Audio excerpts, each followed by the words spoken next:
반갑습니다. 오늘이 이제 3개월의 마지막 강의입니다. 오늘 해서 끝부분까지 다 하도록 하겠습니다. 30번, 깨달은 입장에서는 방편을 쓰더라도 오염되지 않는다 하는 부분이고요. 깨달은 사람의 입장에서도 비록 대상에 따라 다스리는 방편이 있기는 하지만 생각에 의심이 없으므로 오염에 떨어지지는 않는다. 그리하여 오랜 세월이 가면 자연이 천진하고 묘한 성품에 개합되어 공적과 영지를 자제하게 운용하며 생각이 일체의 경계에 반연하면서도 마음은 모든 번뇌를 영원히 끊어버린다. 이들은 자성을 떠나지 않고 선정과 지혜를 평등히 가져 무상보리를 이루니 앞서 말한 근기가 뛰어난 사람과 전혀 차별이 없다. 깨달은 사람의 입장에서도 비록 이제 대상에 따라서 다스리는 이제 방편의 수행이 있기는 하지만, 그러니까 깨달은 사람 입장에서도 생각에 한 번씩 이렇게 끌려가고, 분별심이 일어나고, 이럴 수 있다는 거죠. 그러다 보면 그럴 때 되면 다시 이렇게 딱 돌아오고, 다시 알아차리고, 그럼으로써 이제 마음을 좀 챙기고, 이런 어떤 노력 없는 노력, 좀 자연스러운 노력.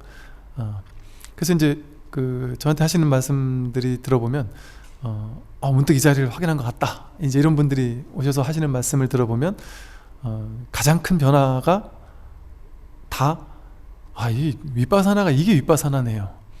내가 억지로 막 윗바사나 하려고 노력하는 게 아니라 그냥 저절로 알아차리는 측면이 확실히 있다라는 걸 느낍니다. 그냥 알아차려집니다. 그럼 이렇게 끌려가다가도 딱 알아차려지면 바로 돌아오게 된다. 이제 이런 얘기들을 하시죠.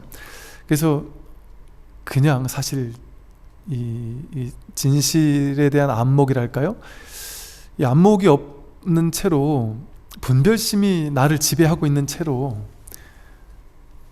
이 생각이 한번 탁 내려지면서 이 자리가 드러나는 경험이 없는 채로 그냥 이 분별심에 휩싸인 상태에서 윗바사나를 해라 이러면, 그래도 이제 명상의 효과는 분명히 있겠지만, 확실히 이 자리를 확인하고 그러고 나서 하는 윗바사나와는 완전 다르죠.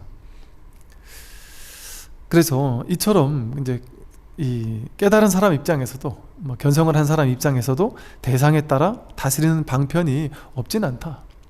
한 번씩 내가 끌려가면 또 이렇게 알아차리게 되고, 또 심지어 자신이 강력하게 옳다라고 생각하고 있던 분별 의식들, 생각들, 이런 거는 또 한 번씩 끌려가요. 그래서 그 생각은 이게 여전히 생각이었구나라는 걸 또 좀 못 보는 수도 있고, 또 내가 오랫동안 업으로서 이렇게 쌓여 있었던 누구와의 갈등 관계라든지, 내가 너무너무 미워하는 사람이라든지, 또 내가 너무 애착 관계가 형성되어 있던 사람이라든지, 이런 사람에 대한 어떤 취하거나 버리는 이런 나도 모르는 업습이 올라오는 마음들, 이런 거는 조금 이제 시간이 필요할 수도 있죠. 물론 어느 때에 따라서는 훨씬 또 가벼워질 수 있겠지만, 그래서 이런 경우에는 깨달은 사람 입장에서도 대상에 따라 다스리는 방편의 노력이 있기는 하다는 거죠.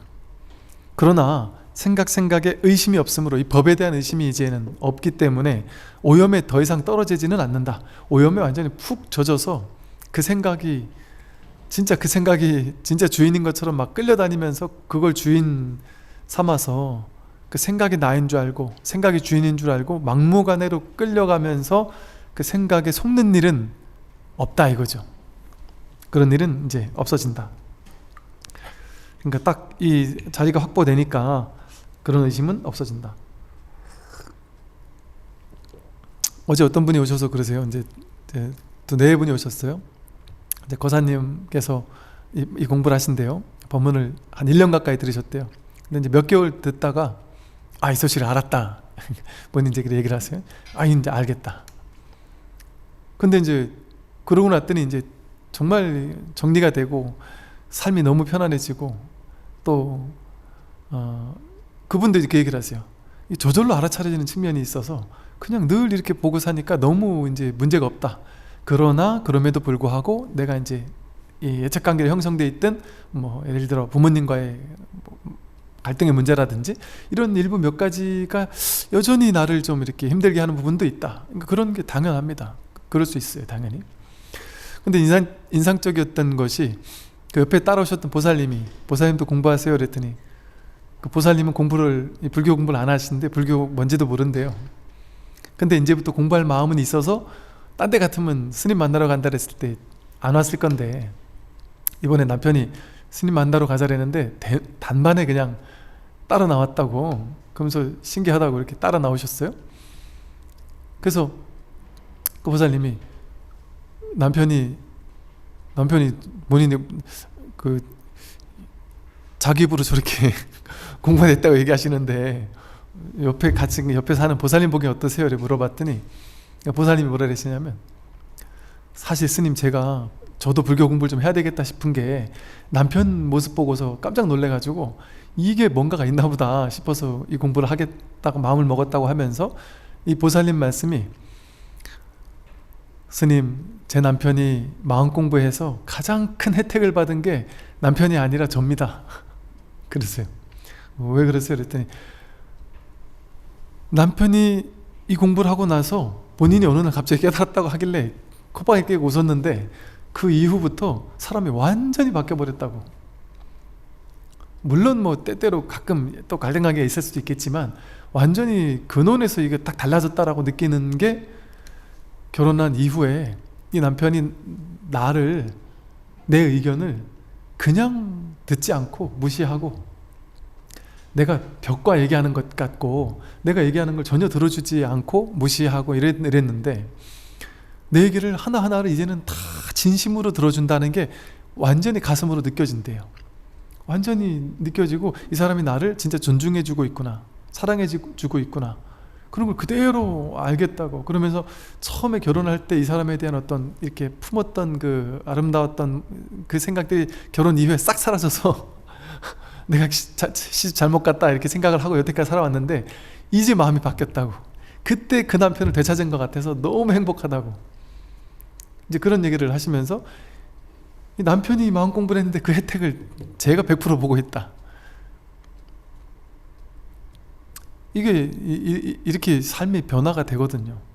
가장 작은 거에서부터 이게 변화가 되는 것이 그게 또 공부의 혜택이고 효능이겠죠. 이 거사님이 그럼에도 불구하고 와서 또 그런 어떤 갈등의 문제가 왜 있느냐, 내가 이 공부가 이렇게 좀 됐다고 생각했는데도 또 이렇게 내가 이 휘청거리는 걸 보고 내가 공부가 참 안 됐나 보다, 내지는 어떻게 또 공부를 해야 되느냐 이런 고민을 하시는 것처럼 당연합니다. 당연해요. 내가 어느 정도 공부된 줄 알았는데 어떻게 이럴 수가 있느냐, 당연히 그럴 수 있습니다. 그러나 본인 스스로도 아시죠? 그게 옛날같이 그렇게 막 그냥 그렇게 끝간데 없이 끌려 들어가지는 않는단 말이죠. 여기서 말하는 것처럼 생각에 의심이 없으므로 이제 더 이상 이 본질에 대한, 본성에 대한 의심은 없기 때문에 내가 생각에 끌려가더라도 이게 생각일 뿐이구나 사실에 의심이 없어요. 그러니까 그 생각이라는 오염에 그냥 끝간데 없이 떨어지지는 않는다.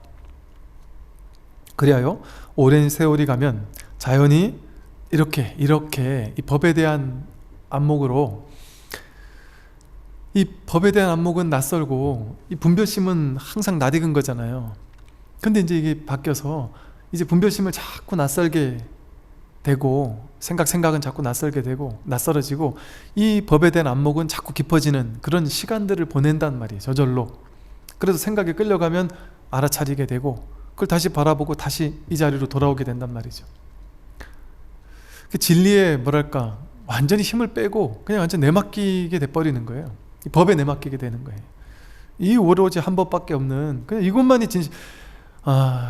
그냥 삶에서 검증하면 할수록, 삶을 살면서 할수록, 보면 볼수록 점점 더 분별심은 진짜 허망하구나, 이 허망한 세계, 인연 따라 생기고 사라지는 것들은 전부 다 허망하구라는 게 점점 더 명확해지고, 여기 내가 목맬 게 없구나라는 게 너무나 명확해지고, 또 진짜 진실한 건 이 법의 자리, 마음 자리 하나밖에 없구나라는 게 너무나도 더 이상 의심의 여지가 없어지기 시작한단 말이죠. 점점 이렇게 안착이 되기 시작한다. 그러다 보니까 그래도 오랜 세월이 필요하다. 뭐 보통 선오르게 보면 갓난 아기가 이제 막 견성한 건 갓난 아기 같아서, 갓 태어난 것 같아서, 갓난 아기가 성인의 몸으로 되려면 못해도 20년은 걸리잖아요. 육조 해능 스님도 산에서 그 어디에요, 가서 한동안을 안 나오고 계셨잖아요. 그런 것처럼 꽤 오랜 세월이 필요하다. 그리하여 오랜 세월이 가면 자연히, 그러니까 시간을 보내는 것이 공부란 말이죠. 근데 그 시간을 보내면서는 자꾸 왔다 갔다 하는 느낌, 자기가 자꾸 또 끌려가는 느낌, 내가 깨달은 게 확실한가? 자꾸 문득문득 의심이 될 수도 있단 말이에요. 그러나 그 문득문득 그러지만 다시 돌아올 어떤 힘이 확보가 되어 있습니다. 그래서 자연스럽게 세월이 오래 가면 자연히 천진하고 묘한 성품에 괴합이 된다. 그래서 이제 처음에 딱 견성한 그 순간을 해오처라 그래. 해오. 이게 어찌 보면 이게 참 좋은 말 같아요. 그러니까 쉽게 말해, 견성했다 이러면은 오해 소지가 너무 커요. 요즘에 견성이란 말은 너무 오염돼 있어서 우리 공부하는 사람들끼리는 견성했다 이래도 막 그런가 보다 이렇게 그냥 우리 치고 넘어가지만, 이 전통적인 불교 분위기에서 내가 견성했다 이러면 욕먹기 딱 좋거든요. 견성은 뭐 그야말로 몽중이려, 숙면이려, 뭐 이런 게 다 이루어지는 이런 거 견성이라고 보는 또 이런 전통도 있으니까, 일각에는. 그러다 보니까 견성이라면 너무 어마어마하게 생각이 돼서 오히려 이게 이렇게 쉽게 견성된다고 하면은 외도라고 생각하기 쉬워요. 기존 불경에서 볼 때는 외도라고 생각하기 딱 쉽습니다. 그런 면에서는 저는 진울 스님의 이 견해에 전적으로 동일합니다. 견성이란 이런 얘기는 견성이라는 용어 자체가 오염돼 있다. 견성은 그런 게 아니다. 견성은 뭐 도인이다 이러잖아요. 우리 불교계에서는. 견성은 도인이 아닙니다. 견성한 사람들 다 들다 보세요. 도인인가? 똑같은 중생이죠. 그러나 이제 똑같은 중생이지만 정말 중생과 다른 점은 이제 공부할 자세가 좀 되기 시작한 거예요. 이제 내가 공부할 수 있는 법문을 들어도 이게 내가 이제 소화가 되는 안목이 이제 비로소 조금 열려서 이제 막 유치원 입학한 거 정도? 불교에 입문한 정도? 그 정도예요. 전혀 대단한 게 아니다. 대단하고 생각하면 정말 그거는 어리석은 거예요. 그래서 모르겠어요. 이제 우리 공부처에서는, 제가 하는 이 공부처에서는 내가 견성했다 이런 말은 안 쓰는 게 좋을 것 같아요. 그건 아주 오염돼서 좀 잘못 이렇게 들리기 쉽단 말이죠. 그 진울 스님의 해오처럼 말이 딱 적절하다고 느끼는 게, 남들이 보기에도, 또 불교계에서 보기에도 해오처라면 그래 봐야 네가 그래, 네 공부는 어느 정도 인정한다. 그런데 그건 해오처다. 해오처럼은 되게 말이 겸손하잖아요. 이해하는 깨달음 이러잖아요. 그러니까 이해하는 건 진짜 깨달음이 아니거든요. 그러니까 해오처 정도입니다. 이러면 하는 사람 말도 겸손하고 듣는 사람도 위화감 느끼지 않고, 전마가 견성에 따르면 전마가 그러면 도인이란 얘긴데 이렇게 하고 날선 눈으로 보는 사람도 있단 말이지, 지금 풍토에. 그리고 제가 신도님들이 내가 견성했다 이러면 누가 안 믿어주거나, 아까 제가 몇 번 말씀드린 것처럼 이렇게 남편분들이 내가 깨달았어 이렇게 얘기해버리면, 나 견성했어 이래버리면 보살님들이 콧방에 끼면서 니가 견성한 거면은 하고 깨달음을 막 무시하는 사람들이 옆에 생겨요. 그래서 옛날에 용성스님 같은 분도 그랬고, 마음 공부는 비밀엄밀하게 해라. 비밀스럽게 해라. 내가 공부했다, 엄만큼 했다 이런 거를 막 내세우고 자랑하고, 이건 진짜 어리석은 공부인이다. 그렇게 내세우고 자랑할 만한 내가 깨달았다라는 뭔가가 있으면 아직 먼 거거든요. 아직 한참 먼 거예요. 그러니까 이 공부처에서는 인정을 해주지 않습니다. 인정을 해주는 거는 그 사람을 망치는 길이에요. 그러니까 와서 내가 깨달았는데 인정해 주십시오, 인가해 주십시오, 그런 거 없다. 그냥 막 조금 크게 인심 써서 얘기해 주면 해오처가 조금 열린갑다 아닐 수도 있고, 이 정도를 하면 그냥 그것도 엄청난 인정 아닌 인정일 수도 있단 말이죠. 그러니까 이게 어찌 보면 이 해오처라는 말이 상당히 겸손하면서도 공부인들에게 좀 오해의 소지를 불러오지 않으면서도 본인 스스로도 내가 깨달았네 하는 그런 상에 걸리지 않을 수 있는, 헤어초니까 내가 이제 어느 정도는 조금 이제 이 법문의 맛을 이해하겠다, 이제 내가 이제 저 스님들 하는 법문을 내가 이젠 조금 알 수 있겠다 하는 안목 불지견, 지견, 조금 지견이 조금 열린 것 같다, 막 이런 정도로 얘기할 수 있을 것 같다. 그런 뒤에도 이제 점수가 되었든 깨달음 이후의 공부가 되었든 아니면 막 그런 얘기도 너무 무겁고, 그냥 이제 입문했으니까, 입문한 사람이 이제 공부 시작이죠. 이제 진짜 공부 시작하는 거죠. 그전엔 그냥 아무것도 몰랐던 거고, 이제는 불교 공부를 이제 좀 시작할 수 있겠구나 하는 정도로 꾸준히 공부를 해야 한다. 10년이고 20년이고 평생이고 오래 걸린다. 그렇게 공부를 하다 보면 이제 결국에는 이제 정말 여기서 말하듯이, 뒤에 말하듯이 더 이상 이제 스승이 필요 없는 그런 이제 견치에 도달한다. 그걸 이제 증오라고 한다. 내 스스로가 확실하게 미진함이 없이 확실하게 스스로 해탈지견, 내가 해탈했으면 스스로 완전하게 더 이상 내가 공부가 필요 없구나, 무학도 더 이상 공부할 게 없구나, 배울 게 없구나, 법문 들을 게 없구나 라고 스스로 확증될 때, 그때까지는 그냥 끝끝내 공부하는 것 뿐이지, 공부가 됐네 안 됐네, 깨달았네 안 깨달았네 이렇게 말하는 것은 공부인에게서 또 그렇게 좋은 모습이 아니다. 그래서 이렇게 그렇게 이제 꾸준히 오랜 세월 공부해 가다 보면 자연히 천진하고 묘한 성품에 탁 개합이 되고, 공적과 영지를 자제하게 운용하고, 생각이 일체의 경계에 반연하면서도, 일체의 경계에 그냥 응하면서도 마음은 모든 번뇌를 영원히 끊어버린다. 그 인연 따라 주어진 인연 응하면서 사는 거예요. 공적과 영지를 그냥 자제하게 굴리며 살면서도 마음은 번뇌를 영원히 끊어버린다. 지극히 평범한 사람이 되는 거예요. 지극히 평범한 사람이 되는 거죠. 그냥 똑같이 일하고 밥 먹고 사는 거죠. 이들은 자성을 떠나지 않고 선정과 지혜를 평등히 가져 무상보리를 이루니 앞서 말한 근기가 뛰어난 사람과 전혀 차별이 없다. 이때 되어서야 이제 비로소 전혀 차별이 없어진다. 수상문의 선정과 지혜는, 상을 따르는 문의 선정과 지혜는 비록 전문의 근기를 가진 자가 행하는 것이지만 깨달은 사람의 입장에서 보면 새로 금을 이루는 것이니 무방하다 하겠다. 약간 이제 점수적인 측면에서의 공부를, 선정과 지혜를 좀 닦아가는 측면에서의 어떤 수행을 하는 사람이라 할지라도 그 또한 쇠를 금으로 이루는 것이니 무방하다. 좀 쉽게 말하면 여기서도 무방하다 하겠다 이러시잖아요. 즉 우리가 아무리 돈문의 공부를 한다 할지라도 수상문의 선정과 지혜를 공부하는 전문의 근기의 수행자, 즉 우리가 기존 불교계에 보면 연불하고 독경하고 좌선하고 기도 참석하고 기존 불교계에서 하는 많은 기도 방법, 수행 방법, 이런 좌선 방법, 위파사나 방법, 다양한 수행법, 명상, 다양한 것을 실행하고 있는 이런 분들, 그런 분들에 대해서 막 탓하고 잘못됐다고 하고 그럴 필요는 없단 말이에요. 그것을 하는 분들은 그 또한 무방하다 하겠다. 그 또한 새를 금으로 이루는 것이니 무방하다 하겠다. 무방하다 이렇게 얘기를 하시잖아요. 무방하죠, 당연히. 아직은 이 돈문의 법문이, 뭘로 깨닫는다는 이 법문이 들려오지 않는 사람에게는 이런 얘기 해봐야 안 들리거든요.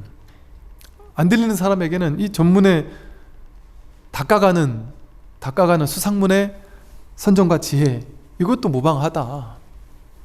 이런 전문의 수행을 이야기하시는 스님들도 많으실 것이고 공부처도 많을 것이죠.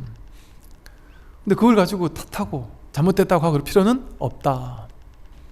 가만히 생각해보면 저도 한참 불교 공부하는 동안은 늘 이런 입장에서 공부를 해왔던 것이죠. 그런데 저를 돌아보건대 제가 그렇게 공부하는 동안에 저는 그것만 보였어요. 이 전문의 근기가 열등하다 이런 생각 못했어요.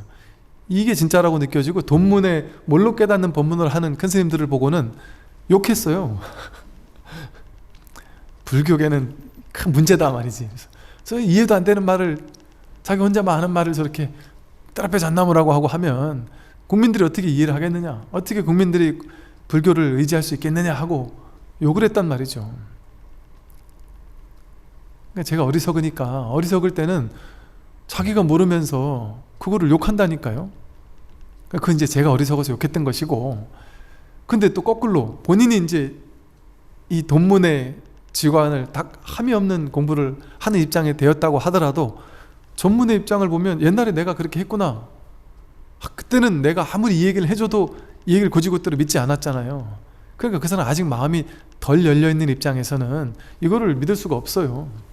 그러면 그 사람은 좀 더 거기서 그 전문의 수행을 통해서 근기를 조금 더 상승시키고, 석가모니 부처님께서 근기에 따라서 시론, 개론, 생천론, 아주 낮은 수준의 중생들에게는 보시해라, 계율을 지켜서 착하게 살아라, 좋은 일 하면 좋은 곳에 가고 나쁜 일 하면 나쁜 곳에 가니까 좋은 일을 많이 하세요, 이렇게 쉬운 단계의 법문을 주로 설했단 말이죠. 전문의 근기들에게는 점차적으로 법을 설했단 말이에요.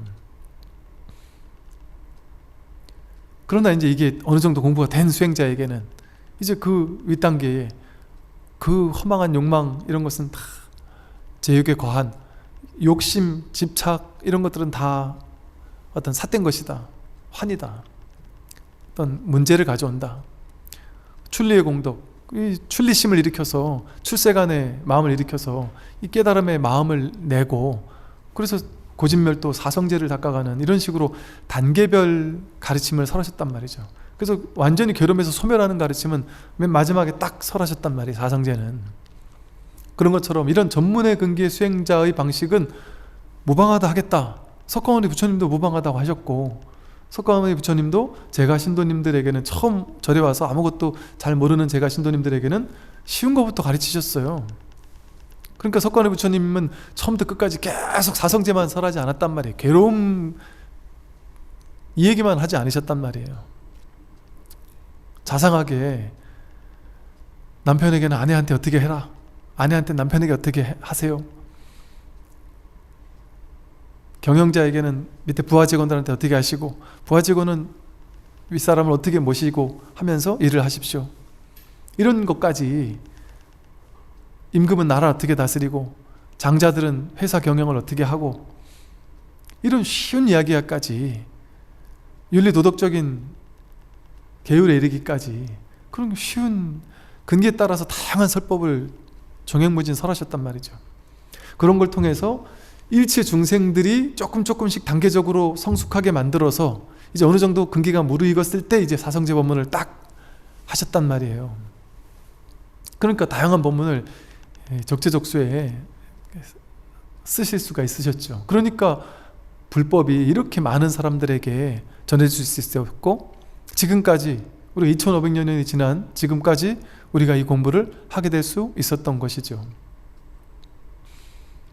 그러니 이게 뭐가 맞다 뭐가 틀리다라고 할 수 없어요. 하다못해 이제 선의 아주 조사 스님들 같으면 그냥 처음부터 끝까지 잡스러운 얘기 안 하고 그냥 법만 드러내는 직진신만, 그냥 처음부터 끝까지 오로지 직진신만 가르치는 스승들도 있을 것이고, 뭐 어떤 스승은 누가 오든 누가 제자가 오든 그냥 손가락 하나만 드는 거를 그냥 평생의 법문으로 쓰는 분도 계셨고, 그러나 구구절절 똥물을 끼얹어 까면서 구구절절 저 전문의 수행자들까지, 또 부처님처럼 저 낮은 근기의 중생들에게 이르기까지, 부처님께서는 심지어 저 낮은 중생들에게는 축원도 해주시고 또 그분들을 위해서 이렇게 마음을 내주기도 하시고 자비관을 연습하기도 해주시고 아주 쉬운 거에서부터 이렇게 하기도 하셨단 말이죠. 그래서 그것은 이제 쓰임이 다른 것이지 법이 다른 것이 아니다. 그러니까 이게 보면 보세요. 깨달은 도인들이라고 해서 많이 우리 역사 속에서도 들여다보면 희한하네. 또 유튜브 속에 나오는 도인이라고 자칭 타칭하는 사람들도 보면 그 도인이란 말이 옆에가 있지만 하여간 저부터 그렇고 모두가 이 도인 코스프레 하는 사람들 가만히 들다 보면 어떤 사람이냐 하면 가만 보면 다 하나의 같은 얘기를 하고는 있어요. 사실은 같은 얘기는 하고 있는데 그 방향이 다 달라요. 색깔이 다 다르고, 어떤 분은 어떤 얘기를 주로 하고, 어떤 분은 저런 얘기를 주로 하고, 어떤 분은 또 이 직진신만 주구장창하고, 어떤 분들은 또 방편을 쓰기도 하고, 또 방편도 이런 방편을 쓰는 사람 저런 방편을 쓰는 사람 다 다를 수 있죠. 그래서 어떤 사람은 이근기에 있는 사람들, 또 어떤 사람은 저근기에 있는 사람들, 그러다 보니까 우리가 이런 거예요. 공부도 그냥 공부 쇼핑하듯이, 도공부 쇼핑하듯이 여기저기 왔다 갔다 하면서 하는 건 그렇게 좋은 모습이 아니지만, 너무 왔다 갔다만 하면 바깥으로 자꾸 추구하고 구하는 마음이니까. 그러나 어느 정도 공부해보다가 이건 도저히 이분한테는 안 되는구나 싶은 마음이 들면 좀 다른, 나한테 딱 맞는 사람이 있을 수 있단 말이죠. 그러면 때로는 또 스승을 좀 바꿀 수도 있단 말이에요. 옛날에 선에서 스승들도 내 밑에서 도저히 안 된다 싶은 스님들이 있단 말이에요. 몇 년을 했는데도 얘가 도저히 내가 하는 걸로는 안 된단 말이에요. 그러면 얘 나하고는 인연이 없나 보다 싶어서 딴 데 가도록 허락해 준단 말이에요.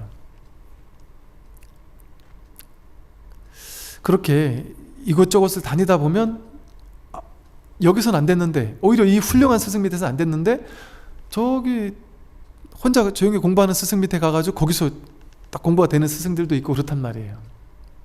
그래서 그럴 수도 있다. 그래가지고 이 불교는 어느 하나만이 절대적으로 옳다, 그러다 이렇게 얘기할 수 없습니다. 이처럼 전문의 수행을 하는 사람도 그 또한 세를 금으로 이루는 것이니 무방하다 하겠다, 무방하다, 그나마 그 또 전적으로 그것만이 맞다 이런 건 아니지만, 근기를 성숙시키기 위해서는 그 또한 무방하죠. 근기가 딱 성숙돼 나오면은 자기가 보는 안목이 달라지니까 스승을 보는 안목도 달라지죠. 이제 내가 옛날에는 그게 막 진짜인 줄 알고 확 빠졌다가 나중에 이제 본인이 안목이 딱 쓰고 나니까, 야, 그때 거기가 아주 전문의 열등한 근기였네, 혹은 거기가 사이비였네, 이런 거를 보는 안목이 생긴단 말이죠. 만약 이렇게 안다면 어찌 자성문과 수상문, 이 두 문의 선정과 지혜가 선후의 차례가 있다는 두 가지 견해를 내어 의심하겠는가? 어떻게 자성문과 수상문, 자성문 본질적인 문과 수상문 방편의 문, 이것을 어떻게 다르다고 할 수 있겠느냐? 결국 하나의 진실을 이야기하고 있는 것일 뿐이다. 바라건대 모든 도 닦는 사람은 이 말을 깊이 연구하고 음미해서 다시는 의심으로 인해 스스로 물러나는 일이 없도록 하라.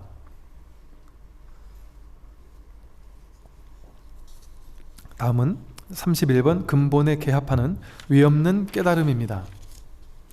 만약 장부의 뜻을 가지고 위없는 깨달음, 무상보리를 구하는 사람이라면 자기 마음을 저버리고 어떻게 하겠는가? 자기 마음을 저버린다면 어찌 무상보리를 구하는 사람이라 하겠느냐? 결국 문자에 집착하지 말고 바른 참뜻을 깨달아서 낱낱이 자기에게 돌아가 근본 종지에 개합해야 한다. 문자에만 집착하지 말고 문자가 가리키는 바의 낙처가 무엇인지, 스승이 하는 말에 쫓아가지 말고 말을 쥐고 법문의 내용을 한 구절을 딱 따가지고 그 구절만을 막 취해서 막 써붙여 놓고 굳이 그럴 필요도 없는 거예요. 그거는 그 말에 내가 마음에 드는 말 하나를 취하는 거잖아요. 그 문자에 취할 필요가 없다. 그냥 법문은 그냥 이렇게 들을 때 듣고 그것이 말하는 낙처가 뭔지를 탁 소화시켰으면 그걸로 끝이지, 그걸로 막 취할 필요도 없다. 그래서 문자에도 집착하지 말고 바른 참뜻, 그 법문의 참뜻이 뭔지를 깨달아서 낱낱이 자기에게 돌아가. 늘 자기에게로 돌아가는 거예요. 자기에게로 돌아가서 근본 종지에 개합해야 한다. 근본, 이 가르침, 이 종교가, 이 가르침이 가리키고 있는 그 종지, 참된 종지가 무엇이냐, 근본의 가르침이 무엇이냐, 여기에 개합해야 한다. 그러면 스승이 필요 없는 지혜가 자연히 현전하고 천진한 이치가 분명하여 지혜의 몸을 성취하리니 다른 것을 말미암지 않고 깨닫는다. 이제 그렇게 되면 스승이 필요 없는 지혜 스스로 알게 된단 말이죠. 이제 나에게 더 이상 스승이 필요하지 않구나 하는 그런 지혜가 자연히 현전해서 천진한 이치가 분명하여 지혜의 몸을 성취하려니, 법신의 몸을 성취하리니, 육신이 내 몸이 아니라 이 지혜의 몸, 법신의 몸, 이것을 성취하리니 다른 것을 말미암지 않고 깨닫는다. 다른 걸 말미암지 않고 그냥 깨닫는다. 이러한 묘한 뜻은 비록 모든 사람에게 해당되기는 하나 일찍이 지혜의 종자를 심은 대승의 근기가 아니면 능히 한 생각에 바른 믿음을 내지 못할 것이다. 믿지 않을 뿐만 아니라 오히려 비방하여 무간지옥에 떨어지는 자가 흔하게 있다. 그러나 믿고 받아들이지 않더라도 한 번 귀를 스쳐 잠시라도 인연을 맺으면 그 공덕은 헤아릴 수 없다. 일찍이 지혜의 종자를 심은 대승의 근기가 아니면 오히려 비방해서 무간지옥에 떨어지는 자가 흔하게 있다. 그 말은 이 얘기를 아까 말한 것처럼 저 또한 그랬듯이, 저 또한 20년 전에 큰 스님들이 직진신 법문을 하는 법문을 안 들었겠어요? 많이 들었지만 그거는 도대체 뭔 소린지 모르니까 내가 소화가 안 되니까 욕을 했단 말이죠. 저도 무간지옥에 갈 업을 진 거예요. 오히려 비방했단 말이에요. 제가 그 큰 스님들의 직진심의 그 고고정령한 법문을 내가 이해 안 되니까, 머리로 공부하는 내 머리로는 이해가 안 되니까 그걸 비방했단 말이죠. 그러니까 정말 어리석었던 거죠. 그러니까 내가 모르면, 내가 이해가 안 되면 내가 아직 근기가 안 돼 모르는구나 이렇게 생각하고, 모를 뿐하고 언젠가 내가 소화돼서 저게 내 마음자리에 되는 때가 있겠지 하고 공부를 해야 돼요. 공부하는 사람들이 내가 공부가 안 된다고 해서 저거는 잘못된 거야 이렇게 얘기하면은 무간지옥에 갈 업을 짓는 것과 다르지 않다 이 말이에요. 그래서 실제로 이게 이 지혜의 종자를 심은 대승이 아니라면은 오히려 비방해서 무간지옥에 떨어지는 그런 어리석은 사람들이 있단 말이죠. 그런데 신기하게도 이 법문 처음 들으면서도 기독교 천주교 신자 중에도 종교의 지혜자도 모르는 사람도 문득 들었다가 갑자기 꽂히는 분들도 계시고, 혹은 처음에는 긴가민가 이게 뭔 얘기야? 알 듯 모를 듯 모르겠다. 저 스님 저 얘기를 왜 듣지? 사람들은? 왜 듣는지 난 이해를 못하겠다. 이렇게 듣다가 어느 순간 딱 내 근기가 뭔가 그러면서 한 번씩 스쳐 지나가면서 들었던 것들이 나도 모르게 지혜의 종자가 되어서 이렇게 쌓여 있던 것이죠. 그러다가 그것이 어느 순간 딱 믿음을 내게 돼서, 한 생각 믿음을 내서 이 공부를 하게 되기도 한다. 그래서 믿고 이게 지금 이 법문을 듣고 믿어지지도 않고 이 공부를 하겠다는 발심도 안 된다는 사람이 있다 할지라도, 그저 믿고 받아들이지 않더라도 한 번 스쳐 잠시라도 인연을 맺으면, 이 법문과 잠시라도 인연을 맺기만 해도 그 공덕은 헤아릴 수 없다. 그러니까 아직은 이해도 안 되고 저 스님 하는 말은 난 모르겠다, 깨달으면 나에게는 먼 얘기인 것 같다, 이 공부를 왜 하는지도 모르겠다 하더라도 그냥 비방하지 말고 욕하지 말고 내가 아직 모르는 것 같구나, 내 근기를 조금 더 성숙시키면 내가 이 공부에 발심하는 때가 있겠지, 그런 좋은 마음으로 그냥 귀를 한번 스쳐 지나가는 인연만 쌓아두지 하는 마음으로라도 공부해도 좋다 이 소리예요.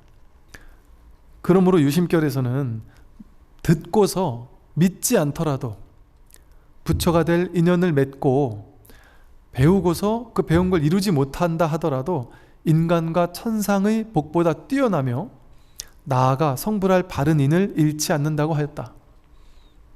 그러니까 듣고서 믿음이 안 가더라도 한 번 들은 게 그게 부처 될 인연을 맺는 것이다. 배우고 그것을 이루지 못한다 하더라도 인간과 천상의 윤회의 복보다 훨씬 뛰어나다. 이 공부를 한 번 스쳐 듣기만 하더라도 나아가 성불할 바른 인을 잃지 않는 것이다. 성불할 인연이다. 성불 인연을 짓는 것과 다르지 않은 것이죠. 하물며 듣고 믿고 배워서 이루고 이를 잊지 않고 수호하는 사람의 공덕이야 어찌 헤아릴 수 있겠는가? 어찌 이 공덕을 말로 다 헤아릴 수가 있겠습니까? 32번 법을 만난 기쁨입니다. 과거에 윤회하던 업을 돌이켜보면 몇천 겁 동안 흑암지옥에 떨어지고 무간지옥에 들어가 온갖 고통을 받았을 것인가. 과거에 우리의 업들이 얼마나 오랫동안 윤회하면서 지옥에 떨어지고 고통을 받았겠느냐. 분별의 고통, 분별 속에서의 지옥, 이게 꼭 과거, 현재, 미래라는 윤회의 것도 될 수 있겠지만, 또 우리가 지금까지 살아가면서 얼마나 생각 속의 지옥에 빠져가지고 허덕이며 살았겠어요? 또 불도를 구하고자 해도 선지식을 만나지 못하여 얼마나 오랜 겁을 어리석음에 빠져든 채 깨닫지 못하여 많은 악업을 지었을 것인가. 정말 불도를 구하고자 했으나 선지식을 만나지 못하여 얼마나 오랜 세월을 어리석음에 빠져든 채 깨닫지 못하면서 많은 악업을 지었을 것인가. 얼마나 많이 그랬어요.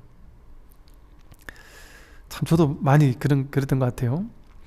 때때로 한 번씩 생각해보면 나도 모르는 사이에 한숨이 절로 나오는데 어찌 방일하여 지난날의 재앙을 다시 받겠는가.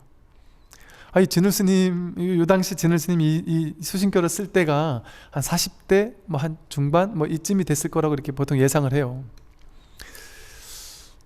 이렇게 좀 약간 외람된 말이겠지만 이 진울스님의 수신교를 읽어보면 참 진짜 이게 정말 내 말을 하는 것 같다, 내지는 정말 그렇구나 하는 이 거기에 끄덕여지는, 진짜 이 당시 이 옛날에 지금같이 우리처럼 초현대식 교육을 받은 것도 아닐 것이고 한데, 그때는 경전도 별로 없을 것이고 이랬을 것인데도 불구하고 이때도 이렇게 이 공부를 이렇게 해서 이 같은 이 공부를 이렇게 공명할 수 있는 이런 공부를 한 스님이 계셨다라는 게 놀랍습니다. 정말 너무 놀랍습니다. 참 진울 스님은 제가 너무나도 이렇게 존경심과 이렇게 애정이 가는 것이, 이 진울 스님, 저도 어찌 보면 옛날에는 이게 약간의 어찌 보면 좀 컴플렉스고 어찌 보면 이게 이제 오히려 저를 살렸던 것일 수도 있는데, 쉽게 말해 정통파가 아니란 말이에요. 진울 스님도 혼자 공부했다 그래. 혼자 이 책 저 책 보고 하면서 아둥바둥 스승 없이 홀로 공부하다가 깨쳤다 그래요. 근데 어찌 보면 저도 전통 강원을 나오지 않았어요. 전통 강원에서 나오지 않았고 그냥 해봐야 그 동국대 불교학과에서 현대식 교육 그런 정도는 받았지만 전통 강원은 나오지 않았고, 그 시간에 어찌 보면 이제 그 아웃사이더처럼 군에 가서 군 장병들과 뒹굴면서 이렇게 있었죠. 그러다 보니까 어찌 보면 이제 그 중심부에 들어가서 있었던 게 아니라 한 발짝 떨어져서 그냥 내 공부를 이렇게 할 수 있었다 보니까 오히려 이제 그 공부 틀 속에 갇히지 않을 수 있는 계기가 될 수 있었던 것도 아닌가 하는 생각도 들긴 들어요. 근데 진울 스님의 어떤 생애나 이런 것들을 짚어보다 보니까 이렇게 공부를 하셔도 또 이런 공부를 하실 수가 있는 게 정말 이심전심으로 그럴 수 있지. 이걸 증명해 준 분들이 이렇게 계셨구나. 역사 속에서도 이런 것들을 보면서 되게 참 이렇게 행복했달까, 참 좋았던, 든든했던, 그리고 참 감사했던 그런 기억들이 있습니다. 진짜 때때로 한 번씩 생각해 보면 나도 모르는 사이에 긴 한숨이 절로 나온단 말이에요. 지금 이렇게 인간으로 태어나 만물의 영장이 되어 진리의 길을 닦는데 어둡지 않게 되었으니 누가 다시 나로 하여금 이렇게 해주겠는가. 누가 어떻게 다시 이렇게 이럴 수 있을까요? 참 어떻게 이런 길을 갈 수가 있었을까요? 진짜 어느 생에 어떻게 태어난들 이 공부를 이렇게 만날 수 있었을까요? 인류 역사 속에 정말 스승을 제대로 만나서 제대로 공부할 수 있었던 인연은 쉽지 않았습니다. 근 천년 이내에 바른 스승이 그렇게 많지도 않았을 뿐 아니라 그분을 볼 안목도, 자기가 안목이 없으면 절대 못 만나요. 지금 인터넷상에 그야말로 뱀과 지렁이와 용이 뒤섞여 있고 사이비와 정법과 온갖 다양한 스승을 빙자하는 온갖 다양한 사람들이 있지만, 그 자기가 안목이 없으면 올바른 스승을 삿되다고 볼 수도 있고, 자기가 안목이 없으면 아주 삿된 스승을 최고라고 볼 수도 있고, 그 어떤 어찌 보면 올바른 스승은 되게 평범할 수 있거든요. 이게 좀 뭔가 도인 기질 내지는 도인인 것 같은 뉘앙스를 안 풍길 수 있거든요. 어찌 보면 그 옆에서 이렇게 보면 지나나 똑같아 보이는 이럴 수도 있단 말이죠. 예를 들어 그냥 큰 스님들 옆에서 보면 그냥 할아버지 같다리고 때로는 화도 내는다리고 막 이러잖아요. 그러니까 저 사람이 도인이 맞나 이럴 수도 있단 말이지, 이를테면. 오히려 그런데 오히려 이제 사이비들은 딱 전략적으로 접근하니까, 도인 흉내를 내야 되니까, 도인 삐를 풍겨야 되니까 벌써 이게 그분을 친견하는 그 곳만도 벌써 들어가면 압도되거나, 아니면 어떤 신비적인 어떤 분위기를 풍기도록 만들어 놔서 사람이 딱 이렇게 압도하게 만들어 버리고 이제 이러는 분들도 계시고요. 그러니까 그런 걸 보면 사람들은 이제 딱 심리적으로 이렇게 굴복하거든요. 그런 거에 중생들은. 그러니까 법의 안목이 없으면 그런 모양에 사로잡힌단 말이죠. 그러니까 이 자기 안목이 밝지 않으면 다른 스승을 눈앞에 두고도 못 만나는 거예요. 눈앞에 두고도 못 만난다. 옛날에 뭐 스님들도 그렇지만 뭐 지금도 그렇고, 스님들 정말 공부 많이 한 스님들, 산속에 혼자 공부하는 스님, 이 절은 아무도 안 온다고 제일 많을 때가 한 3-4명, 너댓 명 온다 이렇게 얘기하는 스님도 계시고요. 맨날 이 공부만 얘기하는데 누가 오겠나, 내 이해는 간다 이러면서 공부하는 스님도 계시고, 또 옛날 그 제가 선지식들 중에도 보면은 그냥 뭐 동네 할아버지 같이 그냥 옆집 사는 사람이 보면 그냥 옆집 아저씨인 그런 분들이 계셨단 말이죠. 실로 눈먼 거북이 바다에서 구멍난 나무 판자를 만난 것 같고, 이 법을 만난 인연은 실로 눈먼 거북이가 바다에서 구멍난 나무 판자를 만난 것 같다. 이게 자바환경에 나오는 맹구우목이라는 얘기죠. 거대 망망대해 바다에서 판자 하나가 이렇게 떠다니는데 그 판자에 이렇게 동그란 구멍이 나 있는 판자예요. 근데 거북이 한 마리가, 그것도 눈먼 거북이가 정말 오랜만에 가끔 한 번씩 바다 위로 이렇게 고개를 한 번씩 이렇게 내밀어서 내민단 말이에요. 근데 이 망망대해 그 넓은 바다에서 가끔 한 번씩 눈이 멀었으니까 그 판자에 목을 내밀어야지 의도도 못해요. 그냥 우연히 고개를 내밀었는데 이게 그 나무 판자에 목을 탁 맞게 들어갈 인연은 얼마나 힘든 인연이겠어요. 정말 불가능한 인연에 가까운 인연이죠. 그러니까 이 법을 만난 인연은 맹구우목이다. 이거는 그 누구도 만나기 힘든, 정말 만나기 어려운 불법 난득이라고 하죠. 정말 만나기 어려운 인연이다. 또 작은 겨자씨를 던져서 바늘에 꽂힌 것과 같으니, 이건 이제 섬계 투침이라고 해요. 작은 겨자씨가 던져서 바늘에 딱 꽂히는 것과 같은, 하늘에서 뚝 던져가지고 그게 그 겨자씨가 작은 바늘에 꽂힌다는 게 가능이나 하겠어요? 그런 인연처럼 쉽지 않은 인연이다, 이 공부를 만나는 것은.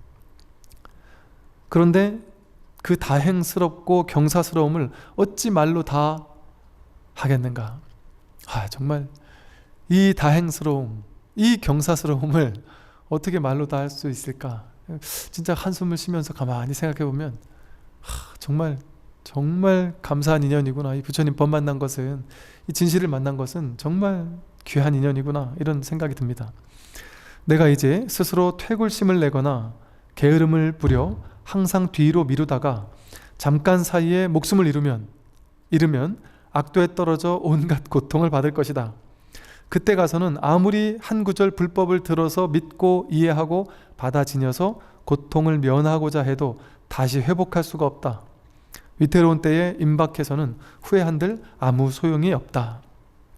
원컨대 모든 수도하는 사람들은 방일하지 않고 탐욕과 음욕에 집착하지 않고 머리에 불이 붙은 듯이 불 끄듯이 살피고 돌아보는 것을 잊지 말라. 이렇게 어렵게 이 진리를 만났으니 이게 얼마나 귀한 것인 줄을 알아서 스스로 알아야 될 것인데, 어찌 스스로 퇴굴심을 내거나 게으른 마음을 내거나 자꾸 뒤로 미루거나 그럴 수가 있겠느냐. 그렇게 하게 되면 나도 모르는 사이에 언제 죽음이 내 눈앞에 올지 알 수 없는데, 그러다가 그냥 죽어서 악도에 떨어져 고통을 받으면 얼마나 억울하겠냐. 이렇게 만난 게 귀한데 내가 어떻게 이렇게 만날 수 있었을까가 정말 신기할 정도로 고마운 지경인데, 이때 기회를 놓치고 그냥 게으름을 피우면 되겠느냐 이거예요. 그러면 그냥 바로 또 지옥에 떨어질 텐데, 그때 가서는 아무리 한 구절 불법을 듣고 싶어도 들을 수가 없다 이러죠. 그래서 이제 경전에 그런 얘기 나와요. 지옥에 가면 한 몇백 년을 저 구리 샘물에 둑 빠졌다가 막 숨이 막혀서 죽을 것 같을 때쯤, 오랫동안 빠져 있다가 숨이 막혀서 죽을 것 같을 때쯤 되면은 잠깐 숨만 죽지만 않게, 괜히 계속 고통을 받아야 되니까 잠깐 고개만 싹 내렸다가 또 숨만 하면 바로 또 잡아 내려간다는 그래요. 그러면 그때 이 지옥에 빠져있는 이 중생이 그 괴로운 와중에도 내가 부처님 법문을 더 들을 걸, 부처님 법문 한 글자라도 내가 되새길 걸 하는 마음으로 그 고통을 받다가 잠깐 올라가서 숨을 쉬는 그 한숨 돌리는 그 쉬는 시간, 잠깐 그 사이에 부처님 경전 한 구절이라도 더 외우고 싶어서, 반야바라밀 한마디라도 하고 싶어서 반야바라밀 하고 싶은데 반 하면은 한 글자도 못 해가지고 반 하는데 또 끌려 내려간단 말이에요. 그러니까 법문 한 글자도 못 듣고 또 끌려 내려간다. 근데 지금은 맘만 먹으면 한 글자가 뭐예요? 1시간 2시간이고 마음껏 이 법문 속에 빠져들 수 있는 이 귀한 인연이잖아요.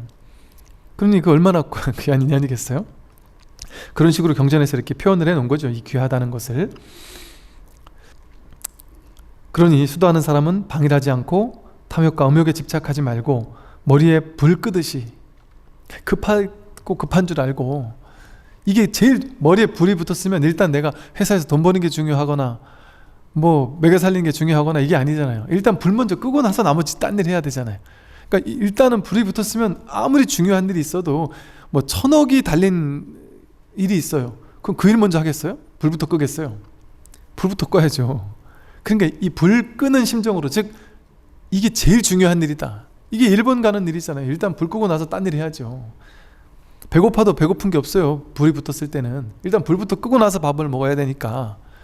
그러니 그 어떤 일보다 가장 중차대한, 가장 급한 첫 번째 중요한 공부인 줄 알아야 한다. 그런 마음으로 공부를 해야 이 공부가 익어가는 거죠. 그래서 불 끄는 심정으로 마음을 살피고 돌아보는 것을 잊지 말라. 덧없는 세월은 신속하여, 몸은 덧없는 세월은 신속하게 지나간다.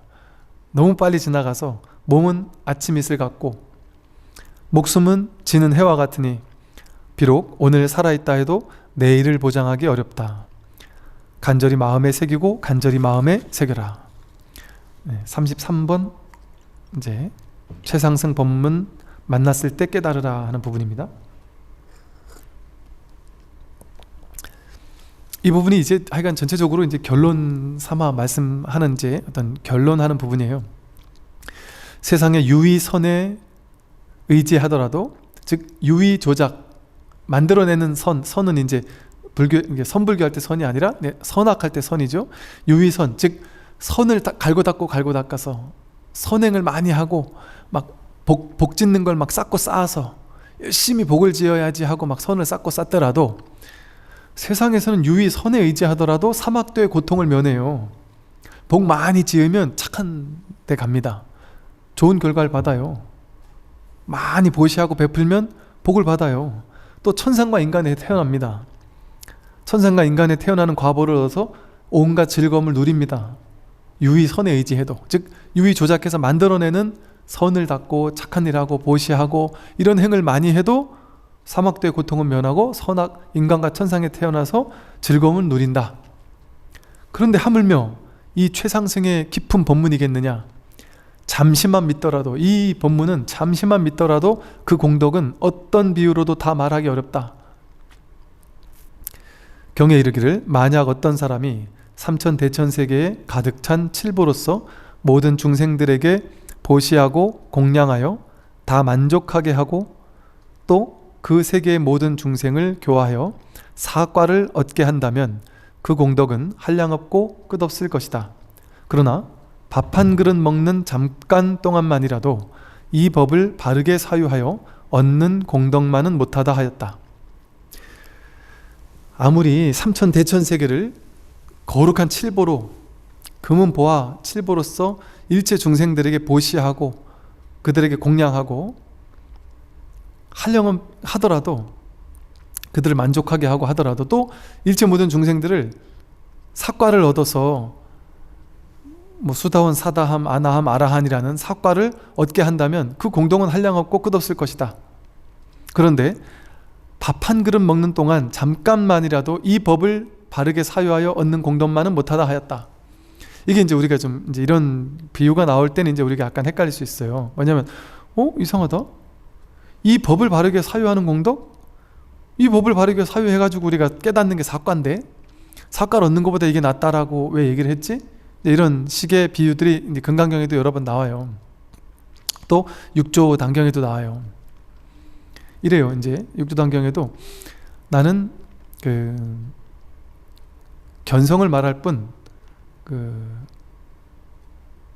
뭐라더라?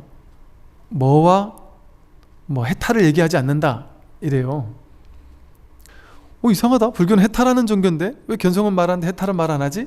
이런 식으로 우리는 착각한단 말이에요. 그럼 해탈보다 견성이 더 위라는 얘기인가? 그런 얘기가 아니라 여기서 사과, 육조당에서 해탈이라고 얘기하는 것은 해탈 열반이라고 하는 것은 그것이 잘못됐다는 얘기가 아니라 그것을 유의 조작의 방식으로 어떤 원인을 조작해서 이러한 결과를 얻어야지 하는 방식으로 얻고 얻지 못하는 법이 있을 때 그런 어떤 둘로 나눠서 이법으로 나눠 놓고 내가 여기서 저쪽에 열심히 노력해서 저쪽에 적어서 얻을 거야 하는 그런 식의 사과를 얻겠어 하는 마음으로 그런 식의 어떤 얻고 잃고 하는 게 있다면 법을 얻었더라도 그 법상에 빠져 있는 것이 있다면 그것은 참된 법이라 할 수 없다라는 얘기를 방편으로 돌려서 하는 얘기예요.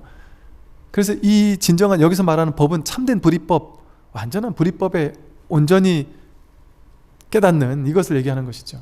그래서 이 진정한 법을 한 번 사유하는 것만 갖지 못하다라는 말은 그만큼 이 법이 중요하다라는 얘기지 그 사과라는 것을 완전히 무시하는 얘기라든가 그런 게 아닙니다. 육주단경도 그 해탈을 무시하는 얘기가 아니다. 그만큼 불이법인 이 성품과 완전 하나가 되는 이 법을 드러내는 것 그게 중요하다 보니까 그렇게 했고 또 그 해탈이든지 사과라든지 하는 그 법에 사로잡혀 있는 사람들 그런 사람들을 위해서 이게 방편으로 그렇게 얘기를 한 것이지 액면 그대로 받아들여서 사과는 나쁜 것이고 이것만 좋은 것이란 말인가 이렇게 해석해서는 안 된다. 그만큼 아주 바르게 이 한 법을 사유하는 것이 큰 공덕이 있다라는 얘기인 거죠. 그러므로 우리의 이 법문이 가장 높고 귀하여 다른 어떤 공덕에도 견줄 수 없음을 알아야 한다. 그러므로 경에 말하기를 한 생각 깨끗한 마음이 바로 도량이니 겐지스강의 모래수와 같은 칠보탑을 만드는 것보다 훌륭하다. 칠보탑은 마침내 부서져 티끌이 되지만 한 생각 깨끗한 마음은 정각을 이룬다 하였다. 한 생각 일으켜 이 마음을 일으켜서 발심하는 그 공덕이 가장 귀하다. 원컨대 수도하는 모든 사람은 이 말을 깊이 연구하고 음미하여 간절히 마음에 새겨야 할 것이다. 이 몸을 금생에 제도하지 못하면 다시 어느 생을 기다려 이 몸을 제도할 것인가. 금생에 지금 이렇게 우리가 법을 만났을 때 이 법의 귀가 열렸을 때 이때 이 몸을 제도하지 못하면 다시 어느 생을 기다려서 이 몸을 제도할 수 있을까요? 가능할까요? 지금이 기회예요. 지금 같은 이 좋은 기회 이거를 놓치는 건 너무 안타까운 너무 아쉬운 일이죠. 인류 역사 이 어마어마한 거대한 이 기나긴 역사가 있잖아. 인류 역사가 그 속에 얼마나 많은 사람이 나고 죽고 하면서 얼마나 많은 사람이 이 땅 위에 왔다 갔겠어요.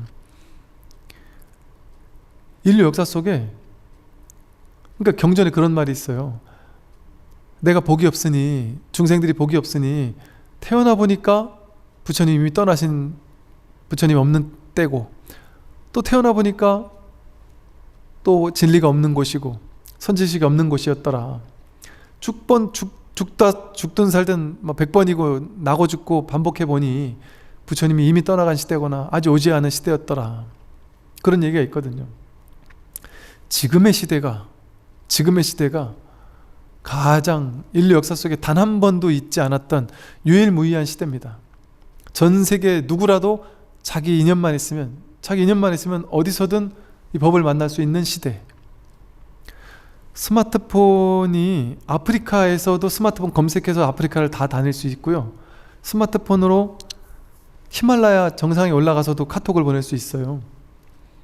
전 세계 모든 사람들이 스마트폰을 가지고 이 법을 만날 수 있어요. 근데 지금은 이제 언어의 장벽이 있잖아요. 이 언어의 장벽 이거 몇 년 갈까요? 지금도 이미 상당수 언어의 장벽 깨졌지만 앞으로 몇 년 안에 더욱더 확실하게 언어의 장벽은 깨져버릴 겁니다. 지금도 여러분 우리 스마트폰 가지고 말을 하면 거의, 제가 몇 년 전에만 해도 말을 해서 이걸 받아 적기가 그렇게까지 확실하지 않았거든요. 약간만 의식을 해서 또박또박 말하면 상당히 뚜렷하게 한글로 딱 나와요. 근데 그걸 버튼 하나 딱 누르면 영어로 짠 하고 해석이 돼버리고요. 그리고 또 버튼 하나 누르면 그 영어로 원어로 발음이 탁 나온단 말이에요. 지금도 스마트폰 하나 있으면 외국인들하고 소통하는데 문제가 없어요. 내가 우리나라 말 이렇게 해서 영어 버튼 눌러서 그 사람 주면 그 사람에게 바로 영어로 가니까.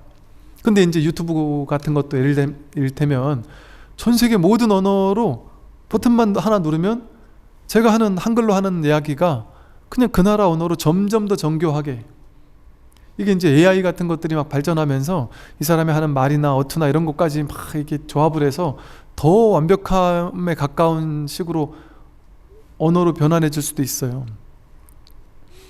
그럼 언어 장벽이 깨지는 시대가 돼버립니다. 머지않아. 그래 돼버리면 정말 아프리카에 있는 오지에 있는 사람들이 깨닫는다니까요. 불교를 믿고 안 믿고 전혀 상관없어요. 이게 그냥 저는 편의상 부처님, 불성, 불법 만난 공덕 이렇게 얘기했지만 이게 뭔 불법이에요. 부처님이 먼저 가신 분이시니까 우리가 그렇게 붙이는 거지. 이건 불교라는 종교에 가둘 수 있는 뭔가가 아니죠. 삶의 진실이죠. 누구나 이걸 알고 가야 되는 진실이죠. 그럼 이 진실을 아프리카 오지에 있는 사람도 깨달을 수 있다니까요. 아프리카 오지에도 이제 스마트폰이 보급이 되면, 언어가 이제 장벽이 무너지면 이거 금방 보급되지 않을까요? 그러니 이 금생에 이 법을 만난 게 인류 역사 속에 단 한 번도 있지 않았던 기회예요, 기회. 근데 저는 이제 앞으로 5년, 10년? 스마트폰이 10년 안에 이렇게까지 확 퍼진 거거든요. 인터넷은 20년 안에 퍼진 겁니다. 제가 엊그제 인터뷰하다가 가만히 생각해 보니까, 우리 홈페이지 만들다가 생각해 보니까 제가 목탁소리 홈페이지 처음 만든 게 20년 전이에요. 근데 그때만 해도 불교계에 홈페이지를 만든 적이 없었어요. 본사급들이 서서히 홈페이지를 하나씩 만들기 시작하던 때였어요. 그러니까 20년 전만 해도 홈페이지가 거의 없었을 때잖아요. 10년 전만 해도 스마트폰이 없었고. 이게 10년에 한 번씩 막 확확 바뀌잖아요. 앞으로의 10년 후 어떻게 될까요? 제가 말한 게 그대로 구현되어 있지 않을까요? 언어 장벽 다 무너지고 이 법이 전 세계 누구에게라도 금방 열려있는, 그러니까 이제 인연만 있으면 누구든 만날 수 있는 거예요. 그러니까 이런 놀라운 시대, 이미 지금 그 놀라운 시대가 와 있고 앞으로는 점점 더 가파르게 오게 될 이 놀라운 시대에, 이 시대에 이 몸을 제도하지 않으면 다시 어느 생을 기다려 이런 시대를 어떻게 기다려서 이 몸을 제도할 거예요. 뭐 이것도 방편의 얘기지만, 시간이 따로 없다라는 그런 얘기지만, 옛날에 어떤 스님이 이제 이런 얘기를 한 적이 있어요. 윤회는 지금 죽고 나면 2021년에 죽고 나면 2022년에 윤회하는 게 아니다. 예를 들면 방편으로 말하면 2021년에 죽었는데 1900년도에 윤회할 수도 태어날 수도 있다. 뭐 이런 식의 얘기를 한 스님이 계셨어요. 그게 이제 시간이 따로 없다라는 이제 그런 식의 어떤 방편인 거예요. 그런 방편으로 들어보더라도 지금 이 귀한, 내가 법을 만난 이 귀한 이 인연을 놓친다는 거는 인류 역사 속에 단 한 번밖에 없는 이 놀라운 시대를 놓치는 거예요. 내가 죽으면 2022년에 다시 태어나서 더 좋은 시대에서 더 공부 많이 하겠죠. 그 자기 생각이죠. 내가 죽으면 이 시대도 다 사라져 버리는데, 이 시대가 21년 지금 이런 놀라운 시대가 다 자기 마음 안에서 일어나는 시대거든요. 이런 객관적인 시대가 따로 없어요. 따로 있다고 생각합니까? 에이, 죽고 나도 다음 생 윤회해가지고 또 더 좋은 시대에 막 더 좋은 스승 만나 더 좋은 공부할 수 있겠죠. 그러니까 지금은 복만 지어놔도 나중에 깨닫겠죠. 그건 자기 생각이에요. 그러니까 여유 부리는 거예요. 여유 부릴 때가 아니다. 지금같이 이렇게 공부할 수 있는 귀한 인연을 만났을 때 이때 공부를 해야 하죠. 지금 만약 닦지 않으면 만겁에 어긋난다고 말씀하시잖아요. 만겁에 어긋나고 지금 만약 억지로라도 닦으면 닦기 어려운 수행도 점점 어렵지 않게 되어 공부가 저절로 나아질 것이다. 조금 힘들어도, 조금 유의 조작이 들어가더라도 조금은 억지로라도 닦으려고 노력할 필요도 어느 정도는 있다, 이 소리예요. 이 말이 본질에서는 유의 조작하는 공부가 아니지만, 그러나 어느 정도는 좀 노력도 해야 된다. 노력 아닌 노력도 어느 정도는 해서라도 이 귀한 기회를 놓쳐서는 안 된다, 이 소리죠. 슬프다. 지금 사람들은 배가 고프면서도 맛있는 음식을 보고 먹을 줄을 모르고, 병이 들어 의사를 만났어도 약을 먹을 줄 모르는구나. 참으로 이 일을 어찌할까 하며 걱정하지 않는 사람은 나로서도 어찌할 수가 없다. 배가 고프면서도 맛있는 음식을 앞에 두고 먹을 줄 모르고, 병이 들어도 의사를 만났는데 약을 먹을 줄도 모른다. 그러면서 자기는 이를 어쩌나 하고, 고민하지 않는 사람, 걱정하지 않는 사람, 그런 사람은 나도 어쩔 수가 없다. 정말 이 공부를 귀하게 여겨서 하려고 하는, 발심하지 않은 사람은 부처님이 와도 구제할 수 없다. 부처님이 와도 구제할 수 없어요. 자신이 마음이 열리지 않은 사람, 스스로 발심하지 않은 사람은. 34번 희유한 공부 용맹스럽게 정진하라 하는 부분입니다. 34번 읽어보겠습니다. 세상 유의의 일은 그 형상을 볼 수도 없고 그 효험도 경험할 수 있으므로, 유의의 일은 그 형상을 볼 수도 있고 효험도 경험할 수 있으므로 사람들은 한 가지 일만 얻어도 그 희유함에 감탄한다. 그러나 이 마음은 그 형상이 없어 볼 수도 없고 말로 표현할 수도 없으며 마음으로도 생각할 수 없다. 그러므로 천마와 외도들이 회방하려 해도 길이 없고 제석천과 범천 등 모든 신들이 칭찬하려 해도 할 수가 없는데, 하물며 얄팍한 범부들이 어찌 짐작이나 할 수 있겠는가. 이 세상 유의 조작해서 만들어내는 모든 일들,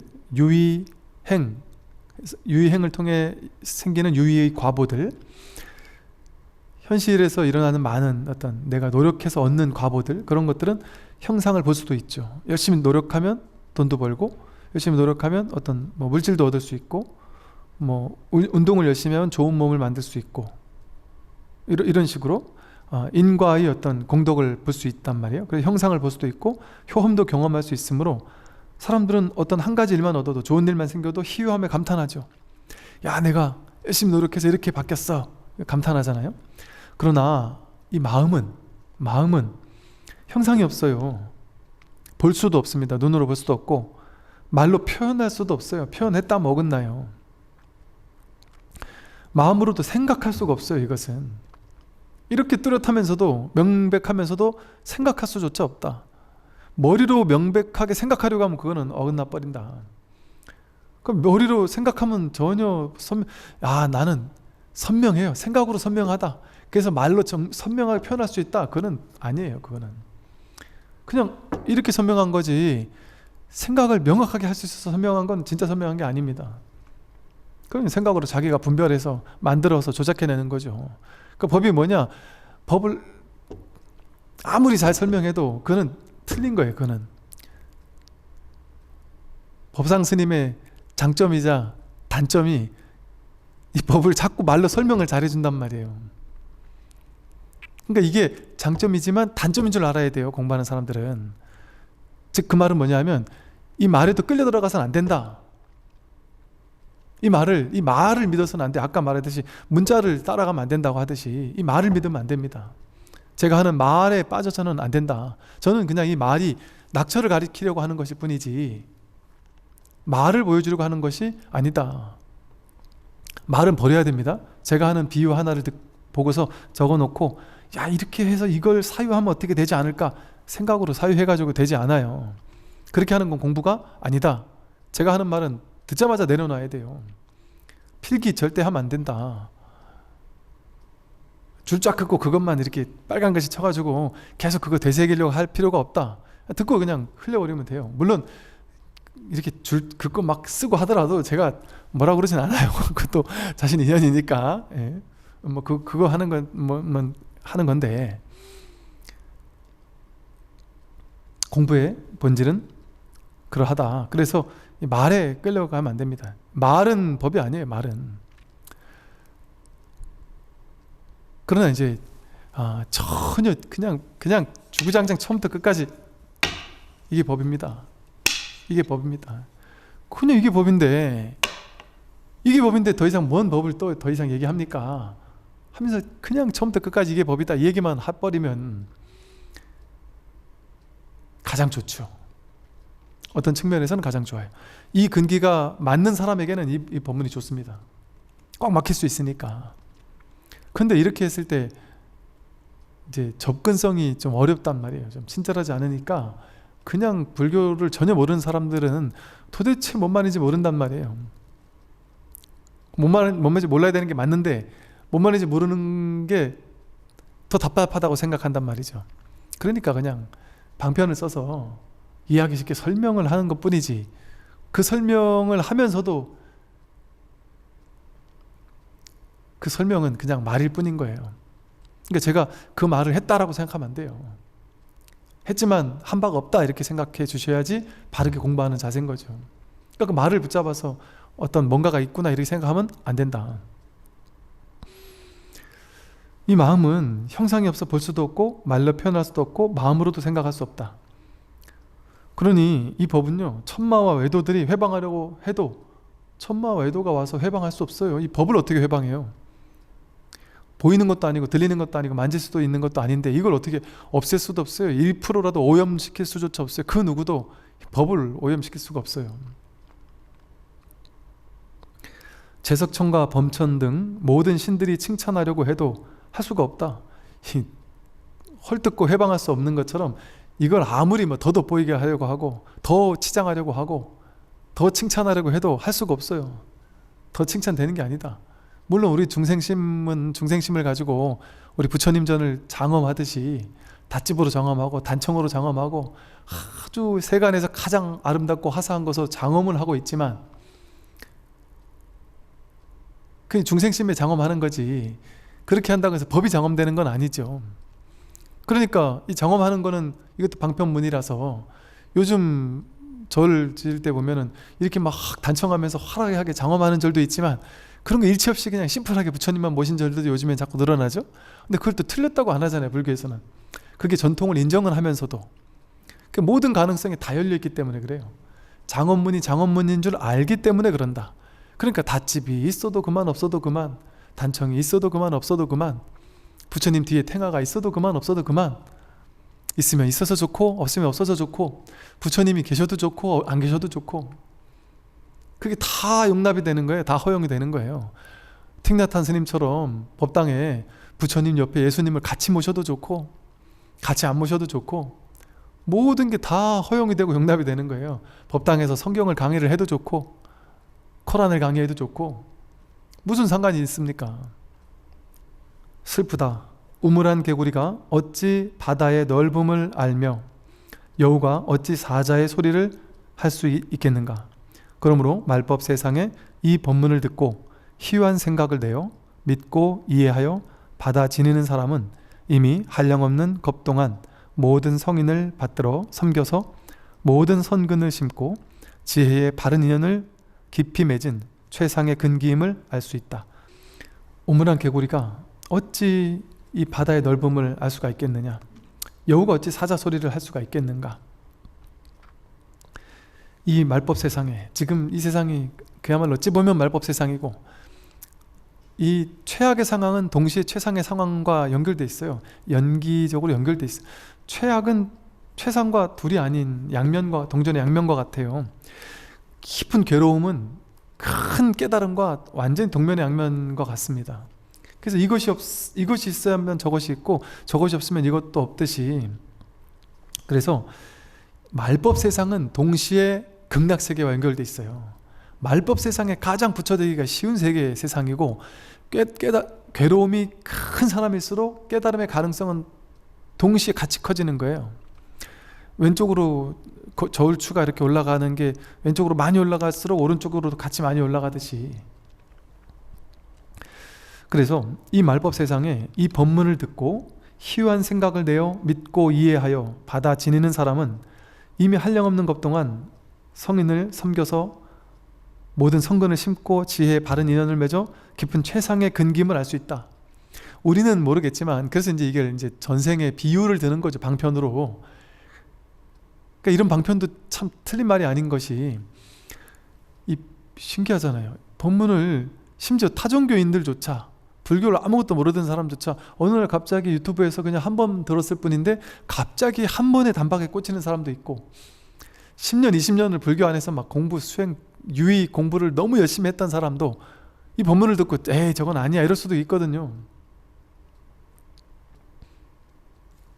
그게 이제 인연인 거죠. 인연이 없는 사람은 아무리 들어도 이게 도저히 이해가 안 되고 뭔 얘기인지를 모르는 거예요.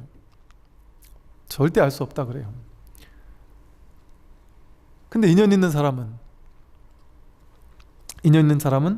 그야말로 한량없는 겁 동안 부처님과 성근을 심은 사람들이다.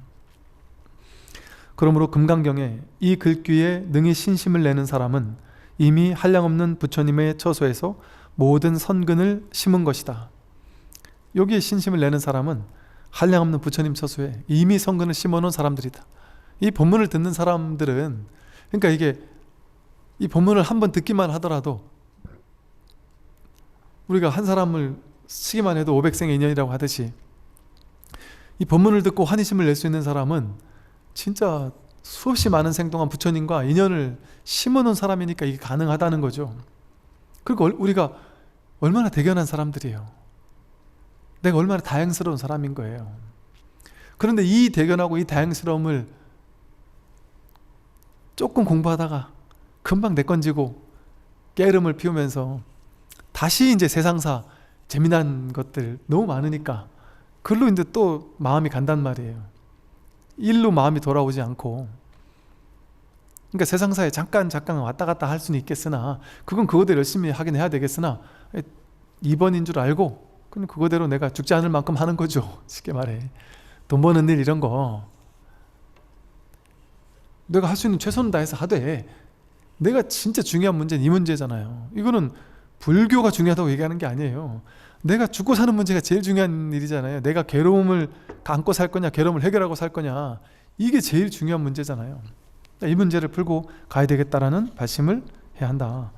또 이 법은 대승의 마음을 낸 사람과 최상승의 마음을 낸 사람을 위해서 설한다고 하였다. 그러니까 이 공부는, 이건 아무에게나 설할 수 있는 공부가 아니다. 대승, 막 혼자만 어떻게 깨닫겠다, 막 이런 나라는 아상, 에고에 잠겨있는 사람에게 이 법문은 들어가지가 않는다. 또 최상승에, 내가 정말 이 생사와 대적해서 내가 이 괴로움의 문제를 완전히 끊어버리겠다 하는 최상승의 마음을 낸 사람, 그런 사람에게 설하는 것이다. 원컨대 도를 구하는 사람은 겁내거나 약한 마음을 내지 말고 부디 용맹스러운 마음을 내어야 한다. 도를 구하는 사람은 겁낼 필요가 없다. 뭘 겁내겠어요.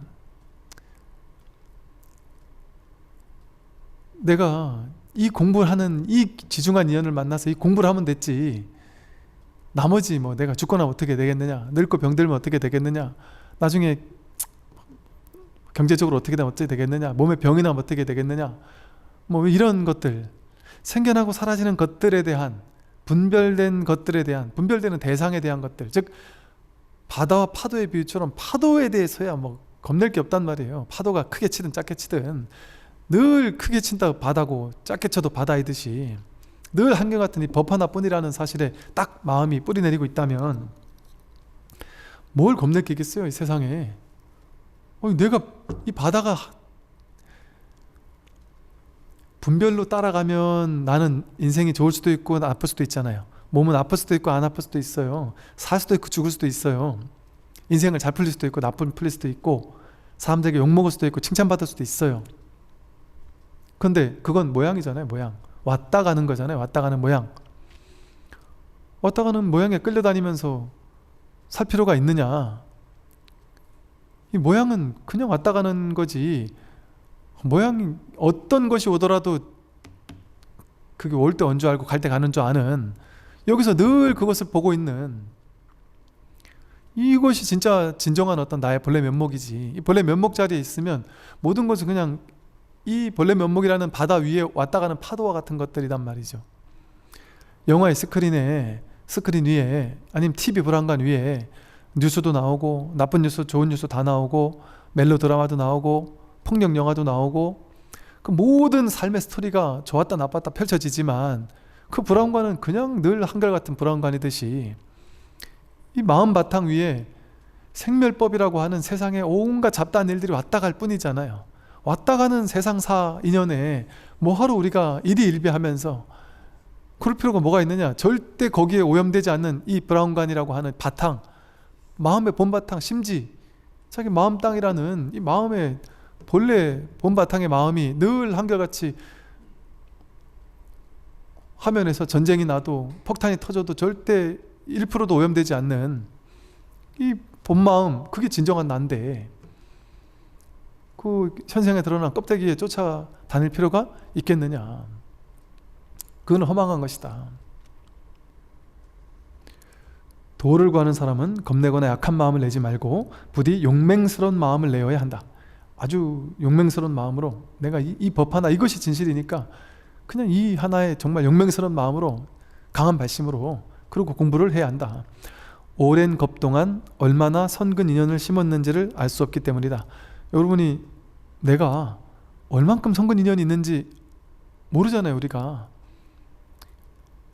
내가 지금 당장, 쉽게 말하면 지금 당장 공부하다가 탁 변화가 올 수도 있고 내가 붙여댈 인연을 금생에 만날 수 있단 말이에요. 왜 쉽게 자기가 단정지어서 나는 복이 없어서, 나는 불법과 인연이 없어서 그럴 수 있는 인연이 없어 라고 왜 스스로 자기가 생각으로 그렇게 규정짓는 걸 통해서 나를 제한해요? 자기가 생각으로 제한해버리면 자기가 그 제한에 갇혀요. 자기가 만들어 놓은 제한이라는 틀에 자기 스스로 갇히는 거예요. 무승자박, 자승자박으로. 그러니까 그런 생각이 없으면 내가 복이 있는 사람이다 라는 것도 생각일 뿐이에요. 복이 없는 사람이다 라는 것도 생각일 뿐이에요. 불법 인연이 있는 사람이다 없는 사람이다 다 생각일 뿐이에요. 내가 지금 단박에 깨칠 수 있는 사람이다 없는 사람이다 그 다 자기 생각이에요. 왜 난 안 되나 이것도 생각일 뿐이에요. 안 되나 하는 그 마음만 없으면 이미 돼 있어요. 그러니 그 분별에 끄달려 갈 것이 아니다. 만약 수승한 법을 믿지 않고 스스로 못났다고 하면서 어렵다는 생각을 내어 금생에 닿지 않으면 이 수승한 법을 믿지 않고 이미 법이 딱 나에게도 드러나 있다라는 이 진실을 믿지 않고 스스로 못났다고 하면서 어렵다는 생각을 내어 금생에 닿지 않으면 비록 과거에 지은 선근이 있다 하더라도 지금 그것을 끊어버리는 것이 되므로 더욱 어려워지고 점점 멀어질 뿐이다. 점점 멀어질 뿐이다. 이 말 그대로죠. 이미 법에 있는 곳에 왔으니 빈손으로 돌아가지 않도록 해야 한다.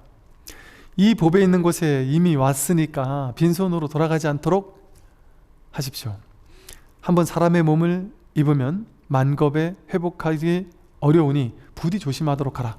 한번 사람의 몸을 잃어버리면 어렵게 이렇게 인신난득 그렇게 사람 몸 받아 태어나기 어렵다고 하는데 아까 맹구우목, 조갑상토, 섬개투침이라고 하듯이 그렇게 인간 몸 받아 태어나기 어려운데도 불구하고 막 수천 년 수만 년을 기다려서 표를 뽑아 기다렸다가 어렵게 당첨돼서 인간계에 왔고, 거기서도 불법을 만날 수 있는 그 어려운 관문을 뚫고 불법을 만났는데, 한번 사람의 몸을 잃으면 만겁에 회복하기 어렵다는 거예요. 만겁에 회복하기 어려울 수도 있다. 그러니 부디 조심하도록 해라. 지금밖에 기회가 없다는 마음으로 해야지 되지. 야, 내가 다음 생에 태어나 또 하면 되지, 이런 마음 가지면은 공부 안 된다 이 소리예요. 그래서 배수진을 치고 해야 된다 이런 얘기를 하죠. 배수진을 치고 하면 하늘 정도의 마음을 가지면 공부 안 될 수가 없다. 이거 아니면 딴 것도 있지, 이런 마음을 가지고 가면 안 된다. 그러니까 제가 아는 도반 스님 중에 이제 쉽게 말해서 선방을 오래 다니다가 절에서 주지로 오라 해도 안 가고, 선방에서 뭘 맡았다 해도 안 하고, 이제 선방을 떠나면은 쉽게 말해서 어찌 보면 선방에 오래 다니는 게 거기서 또 나름의 좀 이게 좀 공덕도 있고 이럴 수 있는데, 그 선방에 딱 나와 버리니까 완전 쉽게 말해 해제비를 받을 수도 없고, 예를 들면 또 며칠 안 거 낫다라는 그런 경력도 아무것도 없는 것이고, 그런데 모든 것을 다 끊고 경제적으로 너무 어려울 것인데도 불구하고, 모르겠다, 이제 나는 선방도 딱 놔버리고 내가 스승이라고 생각하는 그분이 출가자가 됐든 재가자가 됐든 상관없단 말이에요. 그분 밑에 가가지고 그냥 10만원짜리, 월 10만원짜리 아주 허름한 제일 싼 방 하나 쪼만한 거 얻어서 그분 옆에서 법문만 듣겠다 하고 다른 모든 연락이 모든 걸 다 끊어버렸다. 그냥 최소한의 먹는 건 먹으면서 그냥 말 그대로 배수진을 치면서, 이러다가 다시 나가면은 그 당시는 한참 여기저기 주지도 오라고 했는데, 이렇게 내가 한 5년 10년 보내고 나면 나중에 가면은 쉽게 말해서 어디 주지로 가거나 이럴 수도 못할 수도 있겠지만, 그런 거 필요 없다, 그런 거 상관없다 하고 완전 배수진을 치고 그냥 난 공부밖에 없다 하는 마음으로 공부를 하는 스님이 계신단 말이죠. 그렇게 배수진을 치고 공부하면 안 될 수가 없단 말이죠. 난 이때 아니면 안 된다. 이제 이때 아니면 나는 이제 더 이상 길이 없다, 방법이 없다 하는 마음으로 공부를 해야 한다. 그러니 이미 법에 있는 곳에 왔으니 빈손으로 돌아가면 안 된다. 또 만겁에 회복하기 어려우니 부디 조심하도록 해라. 지혜로운 사람이라면 어찌 보배가 있는 것을 알고도 그것을 구할 생각은 하지 않고 오래도록 외롭고 가난함을 원망만 하겠는가. 지혜로운 사람이라면 이 법에 있는 것을 알고도 그것을 구할 생각은 하지 않고 자기 신세 한탄하면서 자기 외롭다고 가난하다고 마음이 가난하다고 원망만 하면서 평생을 살겠느냐. 만약 보배를 얻으려거든 그 가죽 주머니를 놓아버려라. 이 몸뚱이 살리려는 마음, 나를 살리는 이 에고 아상을 매겨 살리려는 마음, 그 에고 그걸 살리려는 마음, 그걸 놓아버려라. 그걸 놓아버릴 때 이 법신이 드러난다. 그 아상을 놓아버릴 때 법신이 드러난다. 육신을 놓아버릴 때, 오온을 놓아버릴 때, 오치오는 진짜 내가 아니라는 사실을 완전 탁 놓아버릴 때, 그때 그러니까 몸도 돌보지 말고 공부해라 이 소리죠.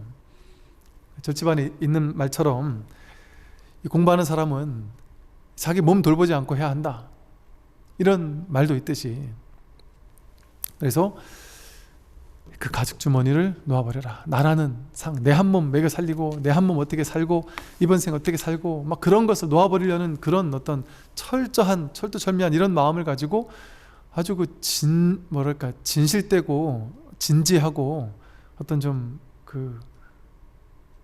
진중함, 이런 어떤 그 마음으로 이 공부를 한다면 안 될 리가 없다 하는 마음으로 이 수심결을 마감하고 있습니다. 이렇게 이제 3개월 동안 그 진울 스님의 이제 수심결을 이렇게 봤는데요.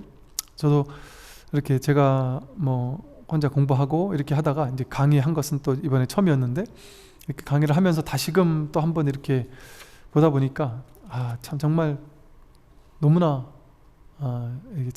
이게 좋은 책이구나, 또 이런 생각이 들고, 또 이제 진울 스님의 또 안목도 이렇게 우리가 좀 보다 이렇게 볼 수 있는 계기가 되었던 것 같아요. 우리가 이제 공부인들이 또 이게 계속 인터넷에 올라가 있으니까 또 한번 꾸준히 보시면서 공부에 또 작은 도움이 되실 수 있었다면 좋을 것 같습니다. 이제 다음 주는 이제 빨간 날이죠. 월요일이 한 주 좀 쉬고 이제 그 다음 주부터 6주 단경을 이제 다시 강의를 이제 하게 되겠고요.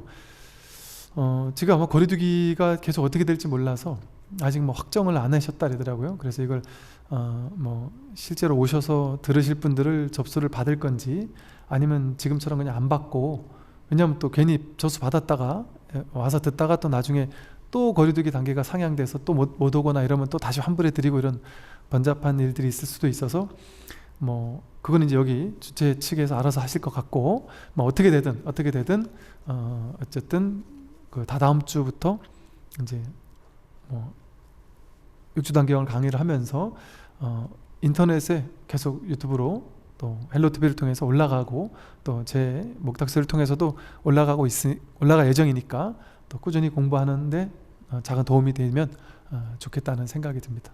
그동안 3개월 동안 이렇게 함께 공부해 주신 모든 분들께 감사드립니다. 성불하십시오.